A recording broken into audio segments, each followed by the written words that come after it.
মার্কিন হামলার পর ইরান আরও শক্ত অবস্থানে চলে গেছে। যুক্তরাষ্ট্রের হামলার পর কোরিয়ার মতো ইসরায়েলি মিসাইল ছড়েছে তেহরান।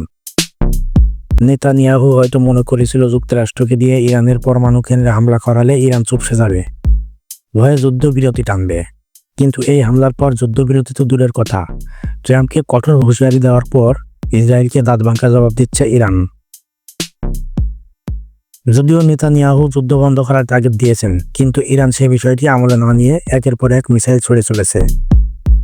আর সেই মিসাইলের আঘাতে বেশ কিছু এলাকায় দেখা দিয়েছে বিদ্যুৎ সংকট। অন্ধকারে ভুগতে হচ্ছে ইসরায়েলের বেশ কিছু অঞ্চলের মানুষদের। ইরানের এই পাল্টা হামলার ভয়ে কেউ কেউ আবার ইউরোপে পালিয়ে যাচ্ছেন, আর যারা দেশটিতে রয়েছেন তারা মাটির নিচে বাংকারে অবস্থান করেছেন। ঠিক এমন অবস্থায় ইরানের হামলার পর কিছু এলাকায় বিদ্যুৎ সরবরাহ না থাকায় আতঙ্ক আরও বেড়ে গেছে ইসরায়েলবাসীর। টাইমস অফ ইসরায়েলের খবরে বলা হচ্ছে, দক্ষিণাঞ্চলের বেশ কয়েকটি শহরে বিদ্যুৎ সরবরাহে গোলযোগ দেখা দিয়েছে। ইসরায়েল ইলেকট্রিক কর্পোরেশন বলছে বিদ্যুৎ ব্যবস্থা স্বাভাবিক করার কাজ চলছে, অবকাঠামোতে মেরামত ও ঝুঁকিপূর্ণ সরঞ্জাম সরিয়ে নেওয়া হচ্ছে। নিরাপত্তা বাহিনীও সেখানে কাজ করে যাচ্ছে। অন্ধকারে দিন কাটাতে হচ্ছে আশ্রয়হীন মানুষদের।